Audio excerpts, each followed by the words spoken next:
নমস্কার, আমি অ্যাস্ট্রোলজার শুভঙ্কর শাস্ত্রী।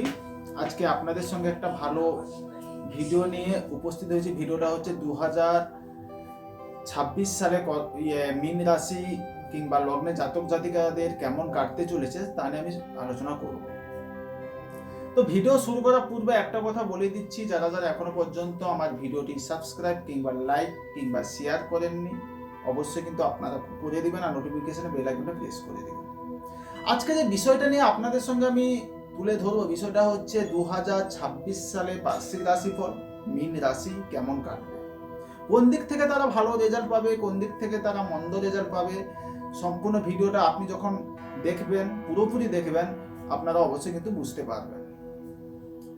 2025 সালে আমরা দেখতে পেয়েছি অনেক অ্যাক্সিডেন্ট, অনেক রক্তপাত হতে, কিংবা অনেক বিস্ফোরণ হতে, কিংবা অনেক মামলা মোকদ্দমা হতে। কিন্তু 2025 সাল সংখ্যাতত্ত্ব বা নিউমোলজি অনুযায়ী ছিল মঙ্গলের বৎসর। কিন্তু 2026 সালকে যদি আমি একক সংখ্যার মধ্যে নিয়ে আসি, 2026 সাল হচ্ছে রবির বৎসর। যে রবি আমাদের সফলতা আমাদের জীবনে দিয়ে থাকে, মান যশ খ্যাতি প্রতিষ্ঠা কিন্তু দিয়ে থাকে রবি। তো কিছু কিছু মীন রাশি কিংবা লগ্নের জাতক জাতিকাদের ক্ষেত্রে রবি কিন্তু আপনাদেরকে বিশেষ খুব ভালো সফলতা কিন্তু দেবে। কোন দিক থেকে সফলতা দিতে পারে? যারা গভর্নমেন্ট চাকরির জন্য চেষ্টা করছেন কিংবা ইন্টারভিউ দিচ্ছেন, তারা একটা চাকরি হওয়ার চাকরি হওয়ার জায়গায় কিন্তু এই 2026 সালে রয়েছে। তো যারা নিজের কেরিয়ারকে গ্রোথ করাতে চাইছেন, 2024 সালে পারেননি কিংবা 2025 সালে পারেননি, তো 2026 সালে আপনারা অবশ্যই কিন্তু গ্রোথ করাতে পারবেন। কিন্তু পিতার হেলথের জায়গায় কিছু আপনাদের সমস্যা দেখা দিতে পারে এই 2026 সালে। যারা রাজনীতির সঙ্গে যুক্ত আছেন, তারা কিন্তু ভালো সফলতা কিন্তু এই 2026 সালে পাবে। তো আমি সাধারণত চারটা প্ল্যানেট, এই বৃহৎ চারটা প্ল্যানেটকে নিয়ে আমি বার্ষিক রাশিফল আপনাদের সঙ্গে আমি তুলে ধরি। এই চারটা বৃহৎ প্ল্যানেট হচ্ছে বৃহস্পতি, শনি, রাহু, কেতু। বৃহস্পতি একটা রাশিতে কিন্তু এক বছর থেকে থাকে, কিন্তু 2026 সালে বৃহস্পতিকে আমরা তিনটি রাশির মধ্যে দেখতে পাবো। জানুয়ারি থেকে মে মাস অবধি থাকবে বৃহস্পতি আপনার রাশি চতুর্থ ভাবের মধ্যে, মিথুন রাশির মধ্যে। জুন থেকে অক্টোবর মাস অবধি বৃহস্পতিকে দেখতে পাওয়া যাবে আপনার রাশির পঞ্চম ভাবের মধ্যে, কর্কট রাশিতে। নভেম্বর ডিসেম্বর এই 2 মাস বৃহস্পতি থাকবে আপনার রাশি ষষ্ঠ ভাবের মধ্যে, সিংহ রাশিতে। শনি কিন্তু পুরোটা বছর আপনার রাশির মধ্যে থাকবে। রাহু আপনার রাশি দ্বাদশ ভাবের মধ্যে, কুম্ভ রাশিতে কিন্তু থাকবে। কেতু আপনার রাশির ষষ্ঠ ভাবের মধ্যে, সিংহ রাশিতে কিন্তু থাকবে। কিন্তু নভেম্বর মাসে রাহু কেতু কিন্তু ট্রানজিট করবে। সাধারণত মীন রাশির উপর এখন শনি 7.5 চলছে। তো রাশির উপরে শনি থাকার জন্য বিশেষ করে আপনাদের মানসিক ডিপ্রেশন, মানসিক হতাশা, পারিবারিক জীবনকে নিয়ে কিছু সমস্যা, কিংবা আপনাদের হেলথের জায়গায় কিছু সমস্যা, কিংবা আপনারা যা কিছু কাজ করতে যাচ্ছেন কিন্তু আপনাদের সময় সে কাজটা কিন্তু হচ্ছে না, সেগুলো কিন্তু লক্ষ্য করা যাচ্ছে। যারা যারা একটু বয়স্ক ব্যক্তিরা আছে, যেসব মীন রাশির বয়স্ক ব্যক্তিরা আছে, তাদের দেখবেন একটু কোমরে কিছু সমস্যা দেখা দিতে পারে, কিংবা আপনাদের পেটের কিছু সমস্যা দেখা দিতে পারে। আর বিশেষ করে মানসিক ডিপ্রেশন, হতাশা কিন্তু প্রচন্ড পরিমাণে এই শনি কিন্তু দিয়ে থাকবে। তো রাশির উপর শনি থাকার জন্য বিশেষ করে শনি আপনাদের চেষ্টা জায়গায় কিছু অসফলতা নিয়ে আসতে পারে। শনি আপনাদের ম্যারেজ লাইফে কিছু সমস্যা তৈরি করে দিতে পারে, কিংবা আপনারা যা বিজনেসের জায়গায় কিছু আপনাদের সমস্যা তৈরি করে দিতে পারে। শনি আপনাদের কর্মের জায়গায় কিছু সমস্যা তৈরি করে দিতে পারে, কিংবা আপনাদের মান যশ খ্যাতির জায়গায় কিন্তু আপনাদের সমস্যা কিন্তু তৈরি করে দিতে হবে। কিন্তু একটা জিনিস আপনাদেরকে মাথায় রাখতে হবে, 27শে জুলাই থেকে 11ই ডিসেম্বর এই সময়টা শনি কিন্তু রেট্রোগেট কিংবা বকরি থাকছে।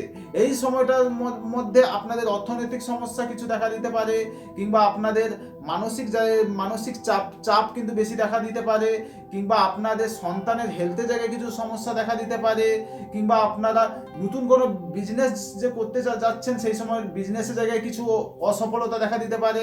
তো যারা পার্টনারশিপ বিজনেস করছেন তাদের কিছু সমস্যা কিন্তু দেখা দিতে পারে। এই সময়টাকে আপনাদেরকে একটু চোখ কান খোলা রেখে কিন্তু চলতে হবে, একটু সাবধানে আপনাদেরকে থাকতে হবে, ঠিক আছে? কিন্তু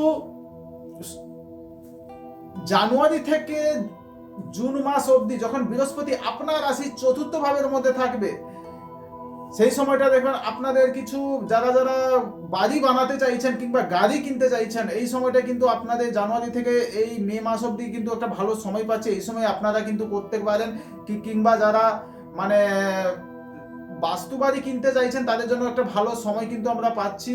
এই সময়টা আপনাদের পারিবারিক যে দিক থেকে কিছু মানে ভালো হওয়ার সম্ভাবনা কিন্তু আমি পাচ্ছি। বৃহস্পতি আপনার রাশি চতুর্থ ভাবে থেকে কিন্তু বৃহস্পতি আপনাদেরকে ভালো অ্যাডভান্টেজ কিন্তু দেবে। কিন্তু শনির সাথে সাথে যে যে চলছে তার কিছুটা কিন্তু নিয়ন্ত্রণ কিন্তু এই বৃহস্পতি আপনাদেরকে করাবে। শনি যখন জুন মাস থেকে অক্টোবর মাস আপনার রাশি পঞ্চম ভাবের মধ্যে যাবে, তখন পঞ্চম ভাবের মধ্যে বৃহস্পতি যখন জুন থেকে অক্টোবর মাস আপনার রাশির পঞ্চম ভাবের মধ্যে যাবে, পঞ্চম ভাবের মধ্যে বৃহস্পতি থেকে কিন্তু বৃহস্পতি নবম দৃষ্টি দিয়ে শনিকে দেখবে। সেই সময়টা 7.5 যে আপনারা নেগেটিভিটি যতটা পাচ্ছিলেন অনেকটা কিন্তু নিয়ন্ত্রণ কিন্তু বৃহস্পতি আপনাদেরকে করবে।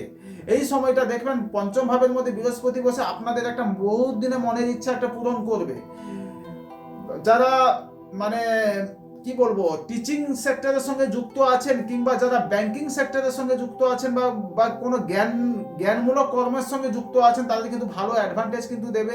এই সময়টা যারা যারা বিভিন্ন শেয়ার মার্কেটের সঙ্গে যুক্ত আছেন বা শেয়ারের সঙ্গে যুক্ত আছেন তারা কিন্তু ভালো একটা রেজাল্ট কিন্তু এই পঞ্চম ভাবের মধ্যে বৃহস্পতি থাকার জন্য আপনারা অবশ্যই কিন্তু পাবেন। এই পঞ্চম ভাবের মধ্যে বৃহস্পতি থেকে আপনাদের একাদশ ভাবে দৃষ্টি দেওয়ার জন্য যথেষ্ট পরিমাণে যেসব দিকগুলো আপনারা করতে যাচ্ছিলেন কিন্তু হচ্ছিল না সেই সব দিক হওয়ার কিন্তু প্রবল পরিমাণে সম্ভাবনা কিন্তু দেখতে পাচ্ছি। তো যারা যারা বেকারত্ব কাজবাজকে নিয়ে যথেষ্ট পরিমাণে চিন্তিত ছিলেন, এই সময়টা কিন্তু আপনাদের ভালো একটা কর্মপ্রাপ্তি হওয়ার সম্ভাবনা এই জুন থেকে অক্টোবর মাসের মধ্যে। নভেম্বর ডিসেম্বর এই 2 মাস যখন বৃহস্পতি আপনার রাশির ষষ্ঠ ভাবের মধ্যে যাবে, তখন কিন্তু বৃহস্পতি আপনাদেরকে মানে মোটামুটি কিন্তু রেজাল্ট দেবে। ঠিক আছে, এই সময়টা দেখবেন আপনারা যারা বিভিন্ন দীর্ঘদিন ধরে মানে হেলথকে নিয়ে ভুগছেন, কোনোভাবে রোগ আপনার ঠিক হচ্ছে না, সেই সময় আপনারা একটা মানে সেই সময় দেখবেন রোগ থেকে আপনারা বেরিয়ে আসতে পারবেন। তো যারা যারা লোন করতে চাইছেন, লোন হচ্ছিল না কিন্তু সেই সময় একটা লোন হওয়ার কিন্তু সম্ভাবনা কিন্তু আমরা দেখতে পাচ্ছি। তো যারা যারা ঋণের মধ্যে পড়ে গেছেন, লোন করেছেন পরিশোধ করতে পারছিলেন না, তারা কিন্তু লোনটাকে শোধ করার সম্ভাবনা কিন্তু দেখতে পাচ্ছি। এই সময়টা দেখবেন আপনাদের জীবনে বিশেষ করে কর্মস্থানে কিছু শত্রু তৈরি হওয়ার সম্ভাবনা কিন্তু রয়েছে, কিন্তু কর্মস্থানে শত্রু তৈরি হলে কিন্তু শত্রুর কিন্তু বিনাশ ঘটবে। এই ষষ্ঠ ভাবের মধ্যে বৃহস্পতি আপনাদের বিশেষ করে পেটকে নিয়ে ভোগাবে কিংবা লিভার ফাংশনে কিছু সমস্যা আপনাদের দিয়ে দিতে পারে কিংবা হজমের কিছু সমস্যা কিন্তু আপনাদের দিয়ে দিতে পারে। এই ষষ্ঠ ভাবের মধ্যে বৃহস্পতি থেকে যারা যারা চাকরির জন্য চেষ্টা করছেন, চাকরি পাচ্ছেন না, তাদের কিন্তু ভালো চাকরি হওয়ার একটা সম্ভাবনা কিন্তু আমি পাচ্ছি। অপরদিকে রাহু কিন্তু রাশির দ্বাদশ ভাবের মধ্যে থাকবে নভেম্বর মাস অবধি। এই দ্বাদশ ভাবের মধ্যে রাহু কিন্তু বিশেষ করে কিছু কিছু দিক থেকে ভালো অ্যাডভান্টেজ দিয়ে থাকে, আবার কিছু কিছু দিক থেকে নেগেটিভ অ্যাডভান্টেজ দিয়ে থাকে। তো যারা কি বলবো আপনার পরিবারকে নিয়ে মানে বছরে মাঝামাঝি সময় আপনাদের পরিবারের কোনো ব্যক্তিকে নিয়ে বছরে মাঝামাঝি সময় একটা হসপিটাল লাইজ হওয়ার কিন্তু সম্ভাবনা কিন্তু রয়েছে। তো যারা 2 চাকা গাড়ি চালান বা 4 চাকা গাড়ি চালান তারা একটু সাবধান হয়ে যান।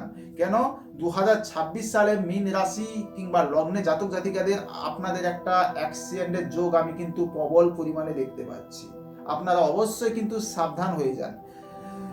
বিভিন্ন মিথ্যা বদনাম আপনাদের জীবনে আসতে পারে কিংবা আপনাদের মানে বিভিন্ন মানে কি বন্ধু বান্ধবের জায়গায় ততটা কিন্তু ভালো আমি পাচ্ছি না, অসৎ বন্ধু বান্ধব আপনাদের জীবনে কিন্তু চলে আসতে পারে। ঠিক আছে, সেই সব দিক থেকে কিন্তু আপনাদেরকে একটু সাবধান হয়ে যেতে আমি বলছি। দ্বাদশ ভাবে রাহু থেকে বিশেষ করে আপনাদেরকে হঠাৎ ইনকাম কিন্তু দেবে। তো যারা আউট অফ স্টেটে মানে বিদেশে গিয়ে জব করছেন বা জবের জন্য চেষ্টা করছেন তারা কিন্তু ভালো সেখান থেকে সফলতা পাওয়ার জায়গা কিন্তু আমি দেখতে পাচ্ছি এই 2026 সালে। কেতু পুরো নভেম্বর মাস অব্দি আপনার রাশির ষষ্ঠ ভাবের মধ্যে থেকে আপনাদের মনের ইচ্ছা একটা বহুদিনের মনের ইচ্ছা কিন্তু অবশ্যই কিন্তু পূরণ করাবে। তো সব দিক থেকে আমি পাচ্ছি কি 2026 সালে এই মীন রাশি কিংবা লগ্নে জাতক জাতিকাদের যারা এডুকেশনের সঙ্গে যুক্ত আছেন তাদের কিন্তু এডুকেশনের জায়গায় কিছু সমস্যা আসার সম্ভাবনা। কোন সময়টা আপনার সমস্যা আসতে পারে পড়াশোনার দিক থেকে, 27শে জুলাই থেকে 11ই ডিসেম্বর শনি যখন বকরি থাকবে, আপনাদের পড়াশোনার জায়গায় মানে মানসিক অস্থিরতা, মানসিক চাপ এগুলা কিন্তু প্রচন্ড পরিমাণে দেখা দিতে পারে। তো এডুকেশনের জায়গায় আমরা কিন্তু পাচ্ছি 27শে জুলাই থেকে 11ই ডিসেম্বর, এই সময়টা আপনাদেরকে একটু দেখে শুনে পড়াশোনা করতে হবে, বা পড়াশোনার প্রতি আগ্রহ আপনাদেরকে যথেষ্ট পরিমাণে বাড়াতে হবে। বিজনেসের দিক থেকে আমি ভালো কিছু সফলতা আমি পাচ্ছি 2026 সালে বছরের শেষ ভাগে, যখন বৃহস্পতি আপনার রাশির ষষ্ঠ ভাবের মধ্যে যাবে, সেই সময় একটু বিজনেসের দিক থেকে একটু ভালো সফলতা কিন্তু আমি পাচ্ছি, সেই সময় একটু ভালো বিজনেস কিন্তু হওয়ার সম্ভাবনা কিন্তু আমি পাচ্ছি। কিন্তু বছরের প্রথম ভাগে কিংবা মধ্যভাগে বিজনেসের জায়গাটা ততটা কিন্তু পজিটিভ নয়। দাম্পত্য জীবনে কিছু আপনাদের চরম অশান্তি এলেও আসতে পারে।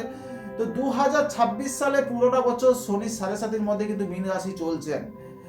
আপনাদের কেমন লাগলো ভিডিওটা অবশ্যই কিন্তু জানান। আমাকে তো বলতে অনেকটা খানি ইচ্ছা করছে, কিন্তু মানে সময়টা অনেকটা খানি ছোট, ইউটিউবের মধ্যে এত কিছু বলা আমার পক্ষে সম্ভব হচ্ছে না, অনেকটা বড় ভিডিও হয়ে যাবে। এই বলে আমি আমার অনুষ্ঠান এখানে শেষ করছি। আবার দেখা হবে নতুন কিছু তথ্য নিয়ে, আপনাদের সঙ্গে আমি উপস্থিত হব। আমি শুভঙ্কর শাস্ত্রী। ভিডিও শেষ করার পূর্বে একটা কথা বলে দিচ্ছি, যারা যারা আমার কাছ থেকে প্রেডিকশন নিতে চাইছেন, স্ক্রিনে দেওয়া যে নাম্বারটা আছে 8016059406, এই নাম্বারে আপনারা কল করে বুকিং করতে পারেন। তাছাড়া আমি প্রতি শনিবার জামশেদপুর টাটানগরে থাকি, আর প্রত্যেক রবিবার ঝাড়গ্রামে থাকি, প্রত্যেক বুধবার কিন্তু আমি থাকি কলকাতাতে। আর নিয়মিত আমি বাড়ির চেম্বারে কিন্তু থেকে থাকি। এই বলে আমি আমার অনুষ্ঠান এখানে শেষ করছি। নমস্কার, ভালো থাকুন, সুস্থ থাকুন।